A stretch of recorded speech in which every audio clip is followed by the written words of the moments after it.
Baik, assalamualaikum warahmatullahi wabarakatuh. Melanjutkan pembahasan di video sebelumnya, masih pada sub materi ketegak lurusan.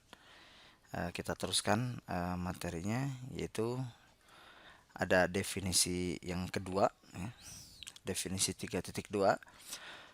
Jarak antara dua gambar geometris adalah ukuran terpendek jalur antara keduanya, seperti itu. Jadi misal gini, saya punya bangun geometri itu banyak ya, ada titik, ada garis, ada bidang. Misal saya punya sebuah titik dan ini adalah sebuah garis. Nah, yang dimaksud dengan jarak itu adalah ukuran paling pendek. Nah, coba misal seperti ini. Nah, berarti ini bukan ukuran terpendek, tapi kalau yang terpendek berarti, nah, ini adalah ukuran terpendek. Dan inilah yang disebut dengan apa? Jarak. Jadi jarak itu sederhananya adalah ukuran terpendek antara kedua bangun geometri. Ini tidak harus kita buktikan karena ini merupakan sebuah kesepakatan. Kemudian ada aksioma 3.1, ya. Jalur terpendek antara dua titik, jalur terpendek antara dua titik adalah ruas garis yang menghubungkan kedua titik itu. Jadi maksudnya ini adalah jarak titik ke titik, itu loh maksudnya. Jarak terpendek antara dua titik, nah berarti kan jarak antara dua titik ya, berarti ruas garis itu segmen ya, yang menghubungkan kedua garis tersebut. Nah inilah jaraknya, ini adalah jarak atau seperti itu. Aksioma juga sama, tidak perlu kita buktikan kebenarannya. Nah yang selanjutnya adalah teorema. Nah kalau yang teorema mesti kita buktikan kebenarannya. Jika dua titik masing-masing berjarak sama, nah ini coba penting ya. Jika dua titik masing-masing, dua titik masing-masing, nih berarti ada dua ya. Ya karena memang dua titik ya. Dua titik masing-masing berjarak sama dari titik-titik ujung. Nah berarti titik ini kalimat jamak ya. Berarti titiknya lebih dari satu. Titik-titik ujung suatu ruas garis, maka garis yang menghubungkan kedua titik itu akan membagi dua sama dan tegak lurus ruas garis itu. Ini kalau kalian baca teorema secara apa ya, baca cepat, ini pasti agak susah gitu ya untuk memahaminya. Maka dari itu ketika kalian nanti membaca definisi ataupun teorema atau apapun itu, coba kalian biasakan ditelaah per kata, per kalimat, per frasa. Nah, kemudian sambil kalian digambarkan dalam kertas ataupun ya diilustrasikanlah ke dalam bentuk gambar. Kenapa? Untuk memudahkan pemahaman kalian. Karena kalau hanya dibaca seperti ini, jangankan membuktikan gitu ya, memahaminya sendiri juga susah gitu seperti itu. Baik, langsung saja ceritanya. Ada dua titik, misal ini saya punya sebuah titik. Ini kurang jelas kayaknya ya, sebentar. Ada dua titik, nah ini ada dua titik, ya ini ada dua titik. Sebut saja titik P dan yang ini titik Q, berjarak sama. Nah, dua titik ini berjarak sama terhadap titik ujung suatu ruas garis. Oh berarti ada ruas garis. Nah ini ada ruas garis. Ada ruas garis. Yang namanya ruas garis berarti kan ada ujungnya ya. Ya ujungnya saya labeli A dan ini saya labeli B, seperti itu kurang lebih. Nah, jika dua titik itu adalah P dan Q, berjarak sama dari titik ujung suatu ruas garis. Oh, berarti dari titik ujung ruas garis maksudnya adalah dari titik A dan titik B. Berarti kalau kita hubungkan dari A ke P dan B ke P itu adalah sama, berjarak sama. Jika dua titik masing-masing berjarak sama tuh, dua titik masing-masing berjarak sama terhadap dua titik adalah P dan Q ya, terhadap ujung ruas garis. Nah, ini berjarak sama. Nah, kemudian saya juga gambar, aduh ini maaf nggak terlalu bagus ya. Ya, kurang lebih seperti itulah ya. Nah, ini juga berjarak sama. dua titik itu berjarak sama terhadap titik ujung ruas garis. Ruas garis yang dimaksud adalah A dan B. Maka garis yang menghubungkan kedua titik itu, garis yang menghubungkan kedua titik itu ya titik yang dimaksud adalah P dan Q. Garis yang menghubungkan kedua titik itu,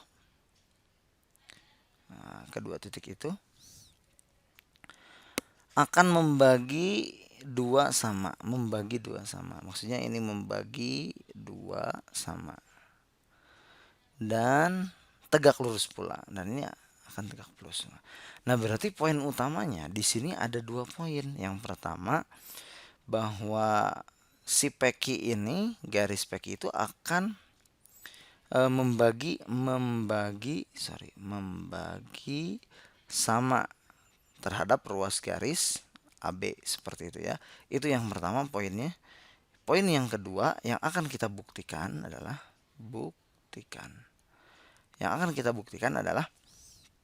bahwa peki tegak lurus gitu. Peki tegak lurus dengan AB. Nah, itu yang akan kita buktikan ya. Jadi ada 2. Pertama tegak lurus, yang kedua dia membagi sama. Oke, langsung saja kita buktikan. Yang pertama, perlu kita pahami bahwa peki itu akan kongruen dengan peki itu sendiri. Maksudnya segmen peki akan kongruen dengan segmen peki ini menurut sifat refleksi.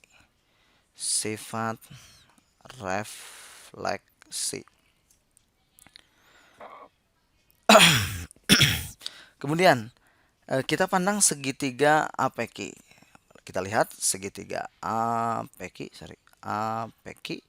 dengan dan segitiga nih APQ dengan berarti apa? BPQ.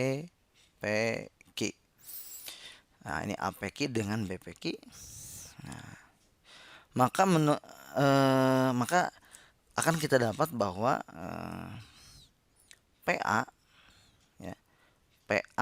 segmen PA itu akan kongruen dengan PB. Nah, ini kongruen ya, sudah tadi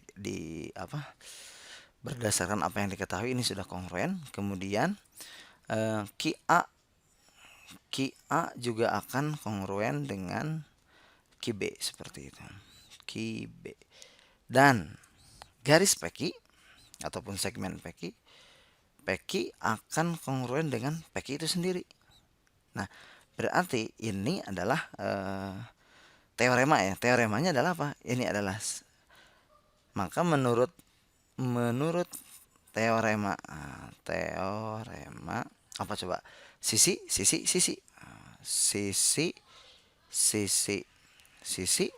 menurut teorema sisi, kedua segitiga ini ya, maksudnya yang dimaksud adalah APQ, maka segitiga APQ itu akan kongruen dengan segitiga BPQ. Saya ulangi.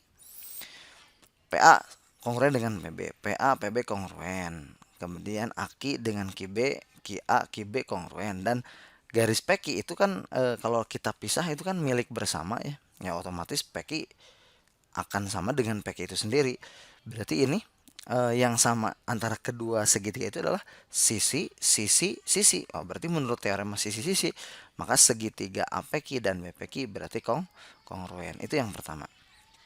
Nah, dari sini kita akan mendapat kesimpulan bahwa kalau kongruen berarti apa? Semua unsur di dalamnya itu pasti sama. Nah, yang akan saya ambil adalah segitiga APQ itu pasti kongruen dengan ini nih. Segitiga APQ itu akan kongruen dengan BPQ. Nah, yang pertanyaannya mungkin kenapa yang diambil hanya ini? Nanti juga kalian akan tahu. Sebetulnya yang kongruen bukan hanya ini ya. Sudut A-nya juga PA B atau PB A juga itu pasti akan kongruen. Tapi nanti juga kalian akan tahu kenapa saya lebih memilih sudut APQ gitu, seperti itu. Kemudian selanjutnya menurut aksioma PES, aksioma saya tulis di sini ya.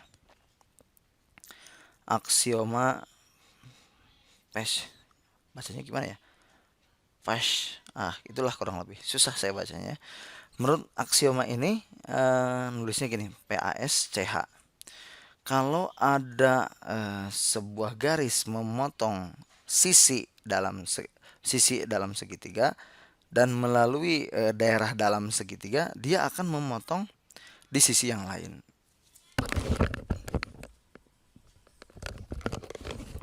Nah, dia akan memotong di sisi yang lain seperti itu. Jadi misal saya mau lewat sini, misalkan ini ada garis melalui sisi ini dan melalui daerah dalam segitiga, dia akan memotong di sisi yang lain seperti itu. Aksioma PES. Nanti aksioma PES. Berarti kalau dari titik P kalau ada garis peki yang maksudnya, berarti peki itu ya garis peki, kalau diperpanjangnya garis peki itu akan memotong, kan dia garis peki itu kan memotong P, dia akan memotong titik lain, yaitu di titik ya ini, titik yang ini adalah dia akan memotong di, maksudnya gini, kalian lihat segitiga APB, kan APB itu dipotong oleh PQ kan. Nah, ketika dipotong memotong sisi P, dia akan memotong sisi lainnya. Sisi lainnya adalah B. Ya, memotongnya di titik apa ya? Kita namai sendiri saja, sebut saja titik D seperti itu. Jadi menurut aksioma PES, PQ akan memotong PQ akan berpotongan dengan AB di titik D. Jadi memotong AB di titik D. Sebenarnya tidak harus D ya, apapun itu boleh-boleh saja sih ya. Seperti itu. Kemudian dari sini kita lihat lagi segitiga. Coba nih saya agak berbeda. Nah, dari sini kita akan melihat lagi segitiga, misalkan APD. Coba pandang segitiga APD dan segitiga BPD. Nah, kita lihat segitiga APD yang atas ini. Ini ya, APD dengan BPD. PA itu pasti kongruen dengan PB. Ini sudah diketahui ya di soalnya. Kemudian sudut. Nah, sudut yang dimaksud adalah ini, APQ.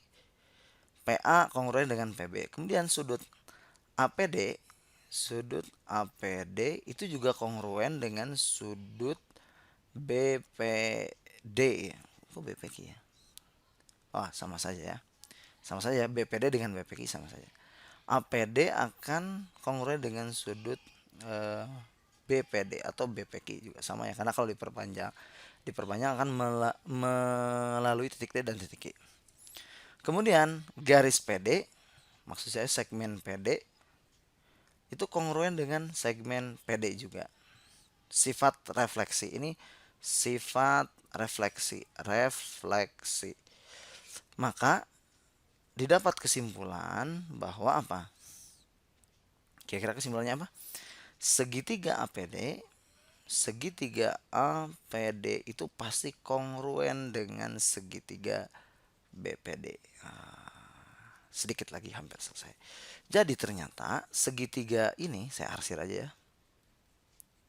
Segitiga APD dengan BPD itu pasti kongruen. Nah, akibatnya apa? Akibatnya